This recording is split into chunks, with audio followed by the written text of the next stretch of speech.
Today, 20 people confront a billionaire. John Morgan. I don't know who this guy is, but he's a billionaire, so we're going to listen. Let's go. Today, I think we've all sat here and we've heard you talk about your jet and Maui and your 3 homes and the money that sits in your account that you don't care to touch.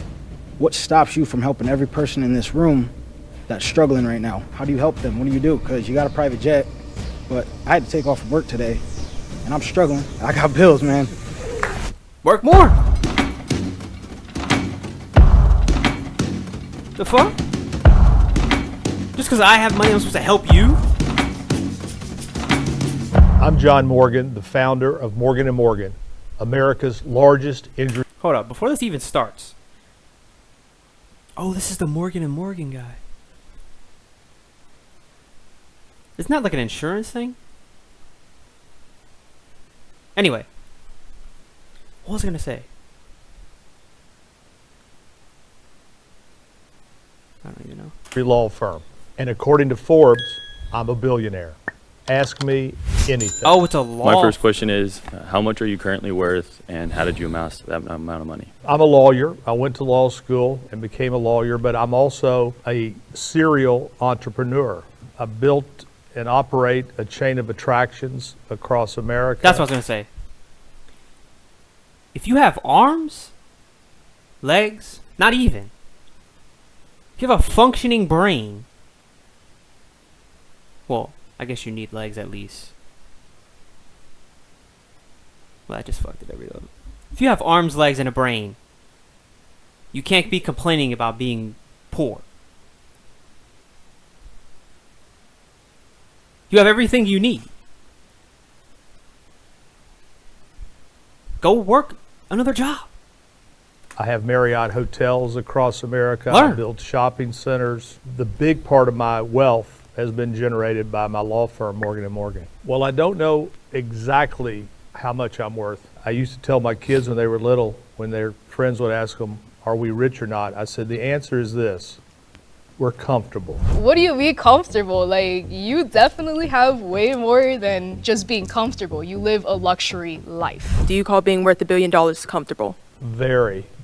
And but you don't feel like it because you don't spend it. When you grow up a certain way, it's not like it's changed much in my life. I'm in the same house. I don't spend the money that you would think I'd spend. It's odd because you have all this money in the bank, but it doesn't really change what you do day to day. My question for you is, what stops you from using your wealth to change somebody's life?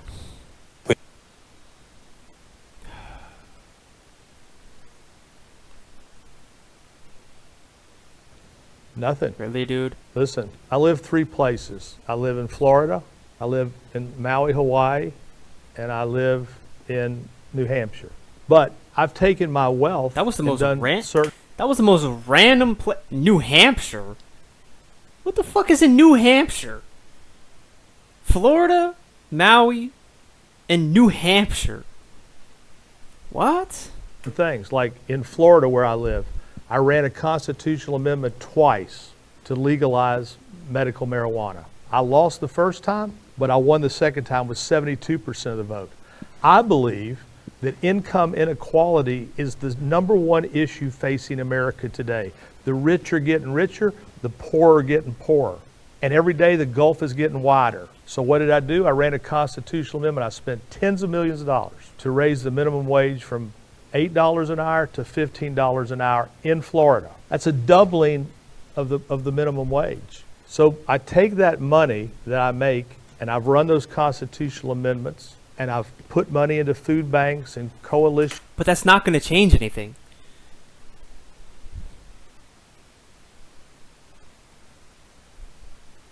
They're still going to spend it on some stupid shit. Like you're doing now. You're going to take that money, you're going to buy the newest console, $700 console, that you might as well just buy a PC at that point. And then you're going to get what? 4 or 5 $70 games.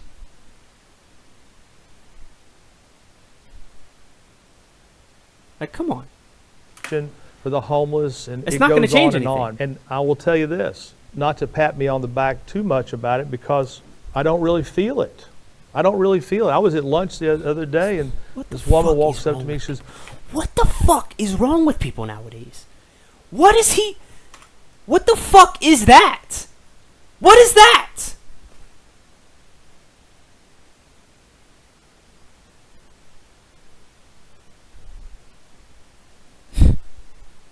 I don't even know. I don't even feel know it. I was anymore. at lunch the other day, and this woman walks up to me. She says, John, I just want to thank you and your wife for the donation you made to iDignity. I didn't know what iDignity was. I said, how much do we give? She said, $500,000. It turns out that my wife had given the money. And by the way, if you want money, call my wife. And iDignity is a place for the poorest of the poor to get identification, because more and more in this country, you need to have an identification just to get food stamps. I believe when you make this kind of money, you have an obligation to give it back. You don't feel it. It doesn't hurt you. You know, you can look at me and know I'm not missing too many meals. So I don't feel like I'm doing anything special. I feel like I'm doing what I'm supposed to do. So I'm going to try to rephrase it. What stops you from getting out that car at the moment where you and your son, and you seen the homeless person? What stopped you from changing that person's life? Well, I do get out of the car from sometimes. When I pull up to a stoplight and there's somebody out there begging for food, even if they look like they've been eating donuts for the last 10 years, I give them money, because I'm not going to judge them. I look at them this way. They're out there on the street in the heat. I don't know what they're doing out there, but you know what? It's not my job to judge. I feel like a lot of billionaires, they say the same thing. They say they do donate and they do give to people. You give to organizations and large conglomerates that take your money and they break it up and they throw it around. If you're not handing something down to help somebody who really needs it, then what does it matter? You're in the law field. First of all, you look perfectly fine. What is stopping this guy from making more money? Why is it this guy's fault? How was it automatically this guy's fault? Learn something. This guy's probably working at fucking Walmart. I don't make enough money. Get another job. Learn something else. Stop buying stupid shit. Holy Something fuck. down to help somebody who really needs it, then what does it matter? You're in the law field, and that's how you've amassed your network and everything that you've earned. If you had to start over in a different industry, what would you be in order to become a billionaire again? Hold on. No, never mind. Field, I'll just- and that's how you've amassed your network and everything that you've earned. If you had to start over in a different industry, what would you be in order to become a billionaire again? I don't even know how it happened in the first place. So it's like keep waiting to wake up, and it was all a dream. I was like, how did this happen?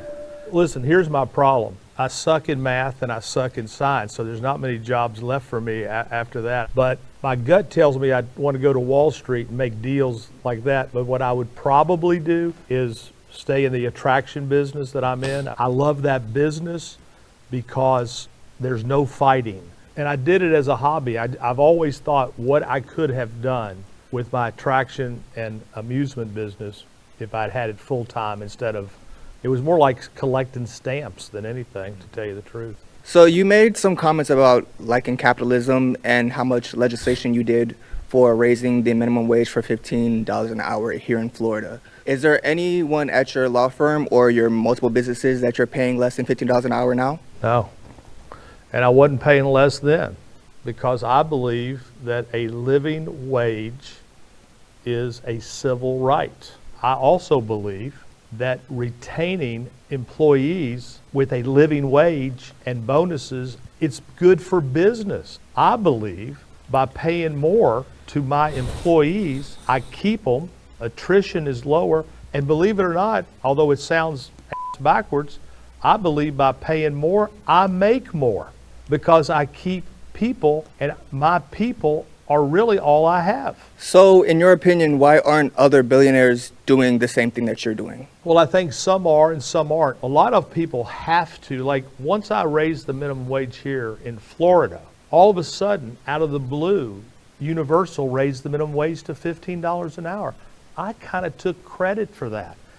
At a certain point, when wages start to rise, businesses have to respond, because if Universal's paying $15, then Disney's got to pay $15, because who cares if you're running Small World or Harry Potter?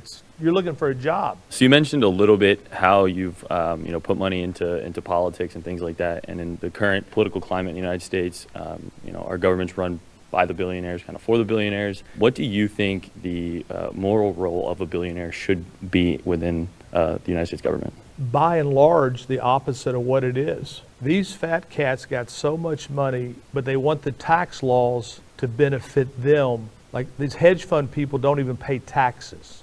And so the billionaires are not satisfied with what they have. They want more and more and more and more. And what my worry is, this income inequality, at some point there's a breaking point. At some point you can become Cuba. And what I would say to these billionaires, you're going to make this gulf so big and so vast. I was going to say, wait, doesn't it already help them? Just because you... He just said it. The rich get richer and the poor get poorer because the rich don't pay tax. Because they know how it works. They know how the game works. You don't think it could ever happen in America? Just remember January 6th. Just remember them storming the Capitol. Those were the barbarians at the gate, and they were mad as hell. And you know what they're mad about? They were mad because they think they're going to fall further and further behind. They weren't mad, and they thought Donald Trump was the one that could do it for them. But that's why they stormed the Capitol. And when I saw it, I said, that could be our future if we let the haves and the have-nots get so separated. I think everybody knows that probably every single billionaire does evade taxes, and he did say that he wants billionaires to be taxed so high, but I can promise That's he how probably it's has set other up. ways to evade taxes.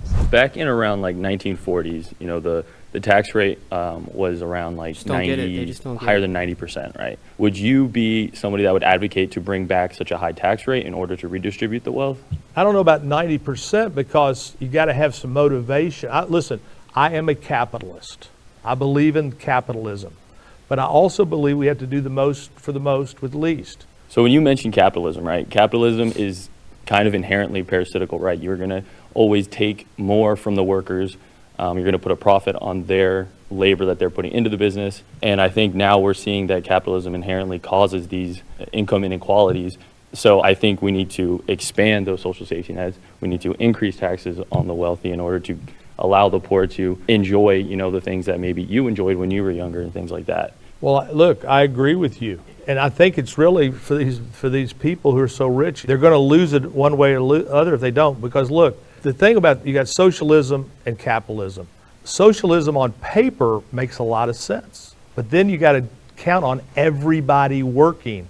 Will they all work?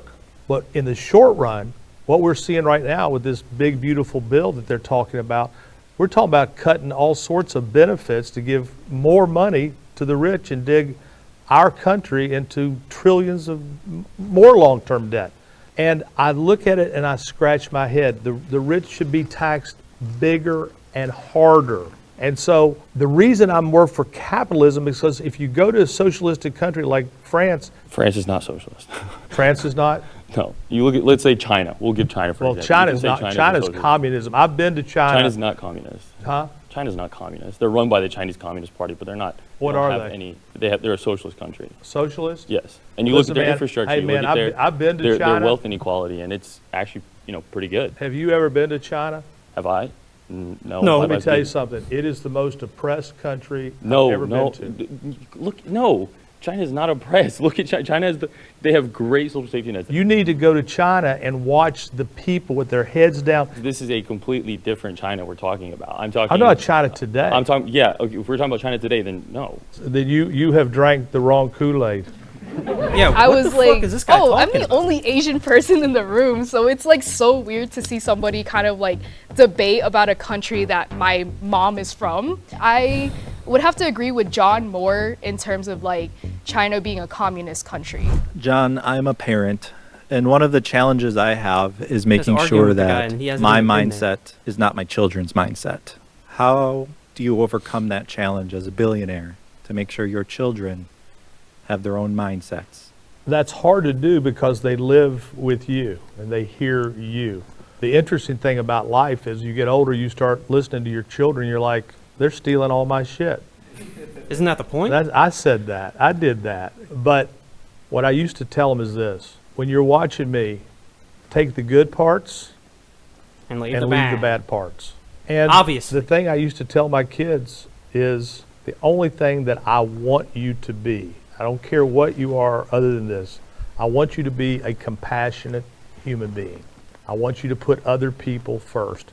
And that's the only mindset that I wanted them to take. And I think that they have done that. One of my goals, I think, is to make my kids better than me. What's your main challenge that you see as a billionaire making your kids better than you? The main challenge is that your children do not feel entitled.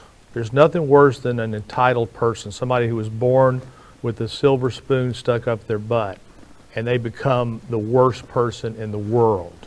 I never bought my kids nice cars because I knew they were going to be dinged. And you have to make your kids work.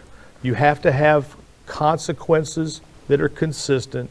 But the main thing you have to do, if I was giving advice as a parent, you got to spend a whole lot of time. It's all about the time. And remember this, your child is one friend away from total disaster. And when you see that friend, you got to separate that friend as hard as it is. So you just mentioned that when you have a child He's not who wrong. is having a friend that you find them to be not good for them, essentially, that you have to do what you can to separate them. As a billionaire, what does that entail for you? Well, you can only do so much. I mean, I've only separated 2 friends. Why does it matter that he's a... In all the years. What the fuck And is one that was question? a kid who used to come over and, he just reeked of marijuana and he was stoned and I just had a bad vibe. And I said, look, so-and-so, you can't go over there and he can't come over here. My that son simple. Matthew was enraged. What kind of question is You that? can't tell me who's going to be my friend. I said, I'm telling you, you can't go there and they can't come here. But you can't stop them at school. You can't stop them at a certain point. Exactly. Later in life, Same I with was this.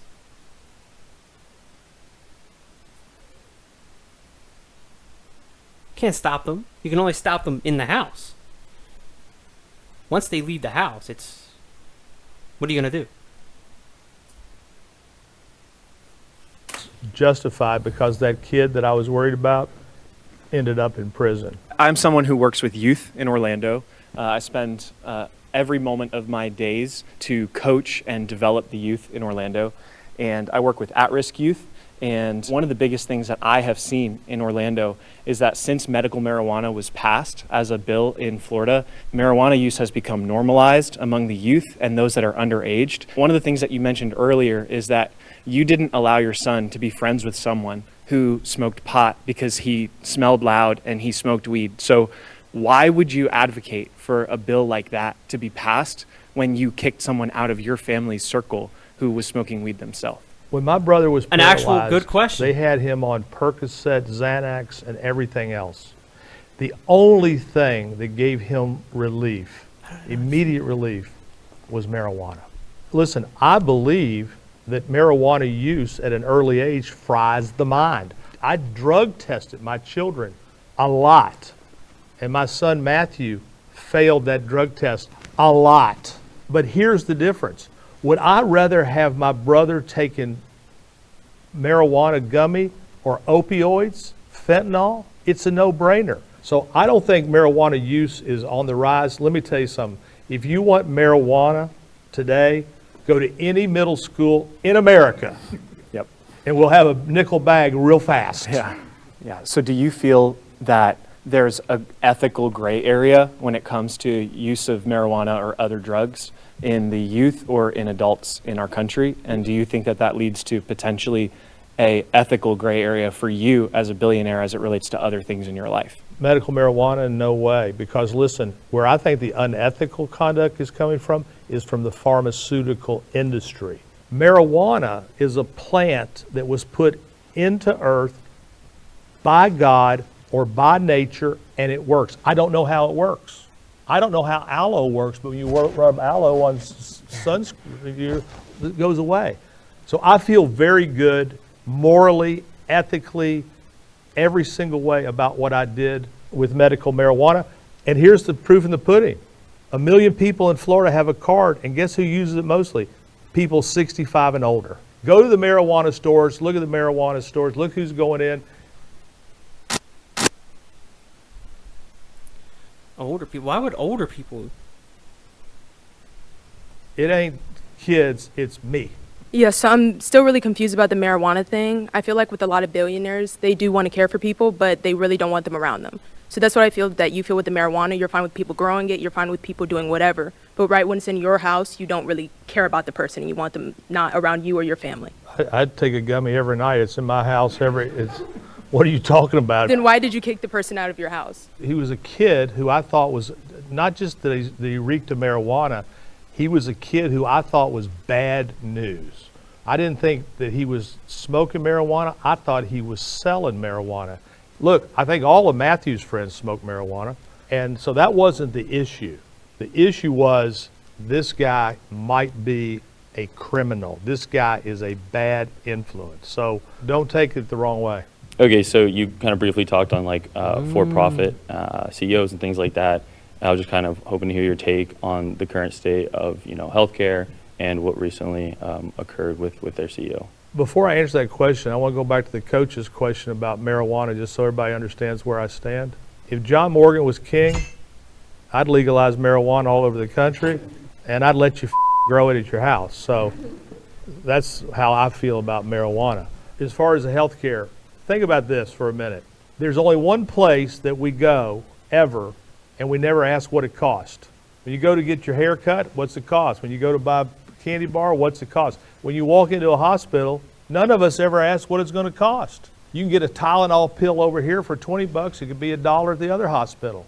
The of the insurance industry by health care is awful. It's off the charts. Our pharmaceuticals in this country are way more money than pharmaceuticals in his favorite country, China.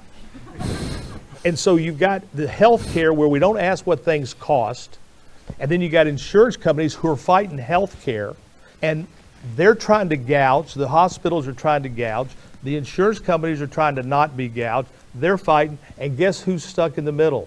The person who needs treatment, the person who has cancer, and they're saying, we're not going to do this, we're not going to do that. And then what happens? People go postal. People snap. So would you be in favor then of a socialized form of healthcare in the United States? I don't know how it will work. Listen, Every other major country has a socialized form of healthcare. When Obama was president, he came to my house as president. I supported Obama. I'm on the National Finance Committee for Obama. And one of the things that I really liked about Obama was Obamacare. A lot of people lost their House seats for voting for Obamacare. So listen, I'm all ears about anything we can do to get more medicine and more treatment to people. My brother-in-law is a physician up in Haines City, Florida. I have a clinic called the Morgan & Morgan Clinic where he runs it, I fund it, and we take care of everybody who has lost in the system who can't get care. Quick thing.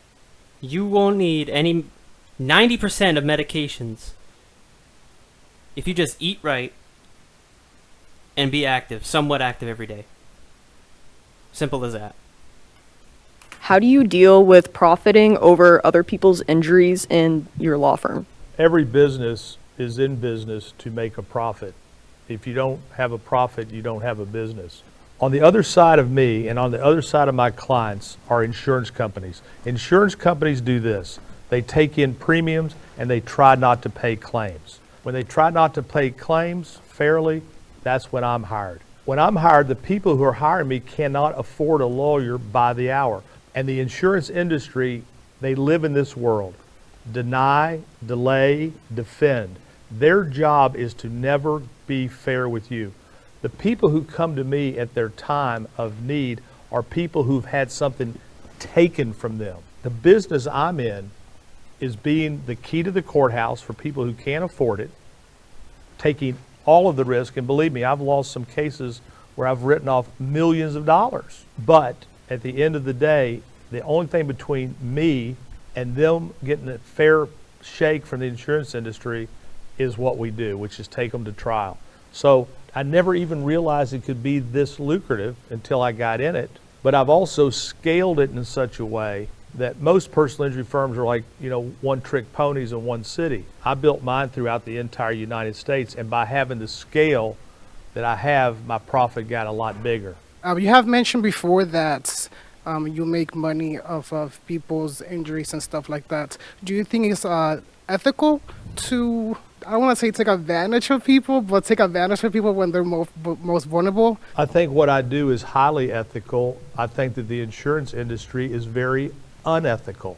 I believe that I'm the difference between people getting back what was taken from them and relying on the insurance company. I believe that what I do is almost, not quite, like a ministry, because people come to me in their most desperate hour, whether they've lost their home, lost a life, lost a limb, lost livelihood, and they have no way to fight back. So I can tell you this, I sleep very well with what I do and why I do it, because I am the civil police representing the people who cannot have a voice for themselves. I got into this business because my brother Tim was paralyzed, so I got to see what it's like to be on the other side. I got to see what it's like to be the poor person that's being oppressed. And I'll tell you what, it is the worst feeling in the whole world to be hopeless, powerless, helpless. And when you get to step in and even the playing field and say, hey, that ain't gonna happen. And when they try to give you peanuts, we're like, we're not taking peanuts. When I walk into my lobbies throughout America, when I see those clients sitting there, I see my brother, I see my family, and I want to treat them exactly the way I would have wanted to be treated. Do you believe most billionaires and lawyers are compassionate? I think it all depends on the person. I believe what's helped me in my life was I came from a very difficult childhood with a lot of economic insecurity and alcoholism. Everything bad that you could think happened did happen. But the good thing about those things, if you take it the right way, is those things can generate later in life serious compassion on your part. Whenever I would see somebody homeless, I used to tell my children, just remember this, they don't want to be there. And once upon a time, that was a little girl and little boy eating an ice there, homeless. I used to tell my children, just remember this, they don't want to be there. And once upon a time, that was a little girl. Well, if you really didn't want to be there, you wouldn't be there. You would do everything you could to not be homeless.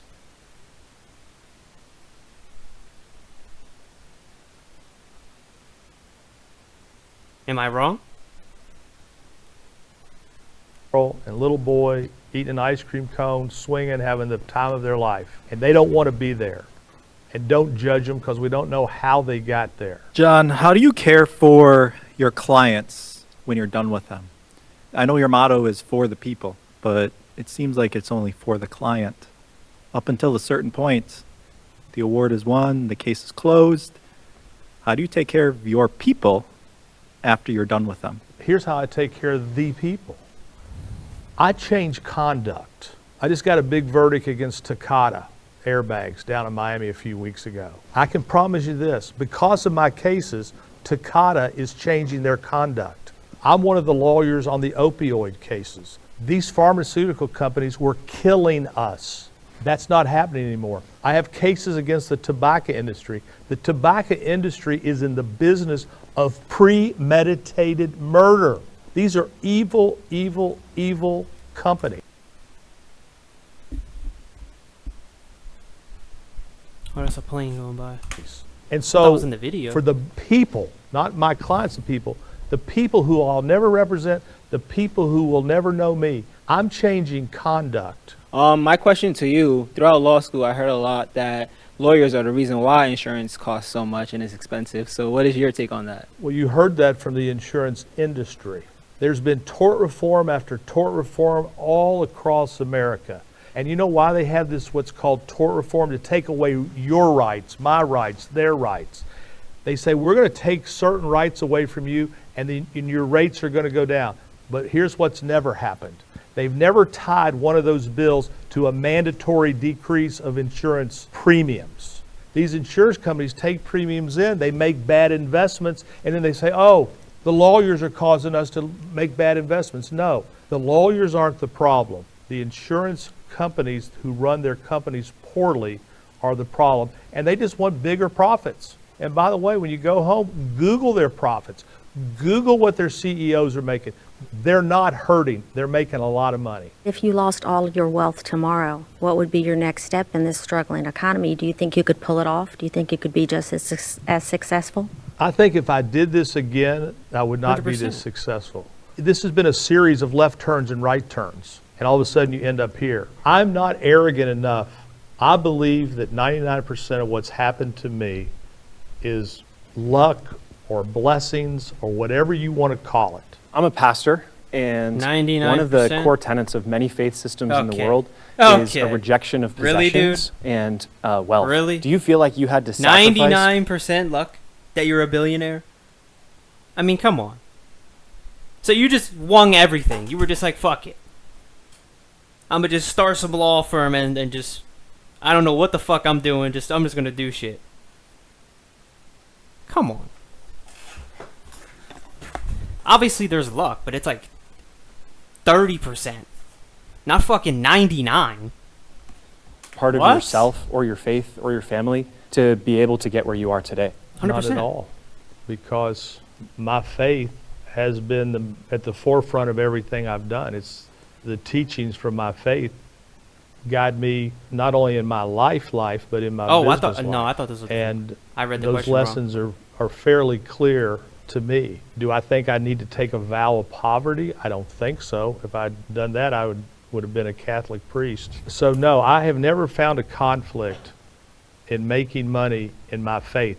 I think the conflict would be if I made money and didn't use my money for what I've been taught to use my money for. What my goal is I don't live anywhere near what I make, except, my jet, and that is excess. But I don't live that way, and my goal now is that I think my children are set. I do not want to leave the government one penny. I think that, if you want to see your money wasted, give it to Congress. And what I want to do is I want to do as much as I can while I'm alive and leave a huge amount of money into a foundation, and that will say at that foundation, faith without works is dead. I personally work at my family's cafe, and I was wondering, how much do you normally tip customer service workers that are in serving positions? $100. And I'll tell you why. We're a member of 3 different churches, and my wife gives away, I don't even know what she gives to these churches. But I am much more interested in leaving $100 tips for my servers and for the people who cut my hair than throwing $100 in the collection plate, because $100 to somebody can change their day. I got a case one time where a little boy was killed by a bus in Jacksonville. My investigator called me and said, I just think I'd tell you how we got this case. I said, how? He said, the woman met you once. I said, when did she meet me? 5 years ago. Where? It was Christmas Eve at Bob Evans. And I went there for breakfast with my daughter. And she told my investigator, and he left me a $100 tip. That's why she called me. So I don't know where your cafe is, but let me know and I'll come in and Amazing. leave you a $100 tip. I'll definitely let you know. That's an amazing tip. Thank you, John. Do you believe it's justifiable to be worth $1 billion while millions live in poverty? No. If I could undo it all and let us all be the same, that's what I would do. Okay, and do you believe, because I heard something about how you don't agree with the government spending, which I actually do agree with, so how would you split up the money? He's lying. The most to the most with the least. I believe that there are people that are, and I don't believe it, I know it. When you go out to the Morgan Hunger Relief Center, the people that are walking in there are not the homeless. They're walking in there dressed in work clothes with their children to get free food. And it's an abomination. Yeah, because I go to the University of Florida because I remember you mentioning it. And one thing I've noticed as a college student is that there is a lot of corruption throughout it. from the president, even from student government funneling millions. And then when I look into to see what happened to them, nothing really happened. They didn't go to jail or anything. Look, the University of Florida, they hired this president who was just a buddy of the governor's, and he came up there and the University of Florida and took so much money, and he's still on the payroll, Ben Sass. Yeah, that's what a lot of college students are talking about. It's an outrage. And by the way, when you Google those articles, the alligator, I'm all over those all over those articles, ripping him a new. So you just mentioned that everyone's a politician now, but you also said that you also have done at least 2 different things with legislation.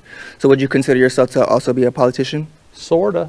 You know, everybody wants me to run for governor of Florida right now. When I'd go to the White House, they'd take me over to the side and show me polling on me. And there's a side of me that thinks I could be good at it, but then there's a side of me that really enjoys living in Maui half the year. So I became sort of a politician because, listen, they were fighting me hard on the minimum wage. They were fighting me hard on medical marijuana. And I was out debating sheriffs, and everybody I was debating had a green suit on and a gun. So it's like, you know, a little hard to debate them. So I was sort of a politician because I was in the political realm, and that's why all this talk about me, about people wanting me to run for governor is percolating. So today, I think we've all sat here and we've heard you talk about your jet and Maui and your 3 homes and the money that sits in your account that you don't care to touch.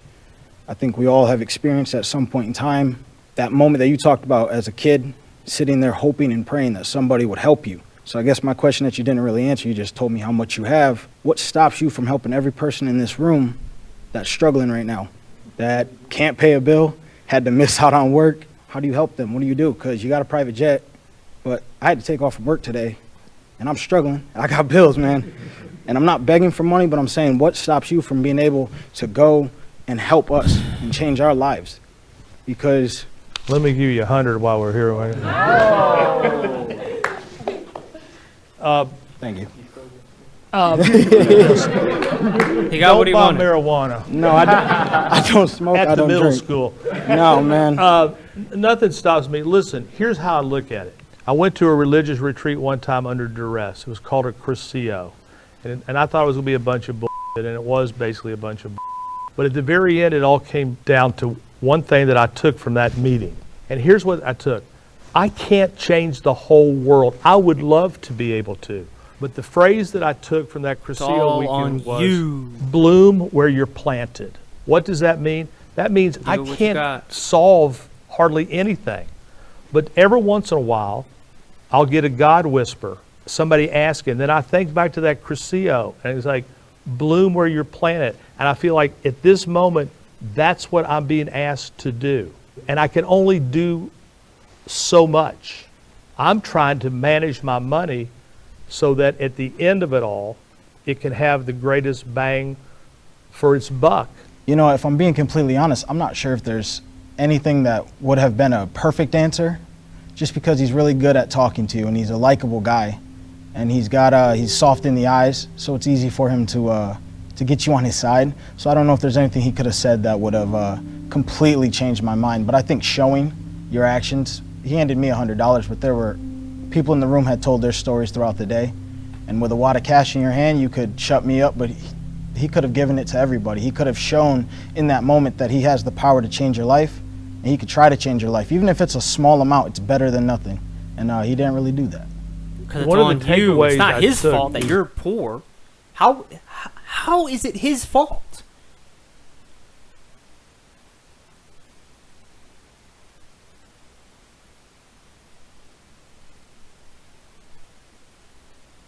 You're perfectly normal. You can do that too.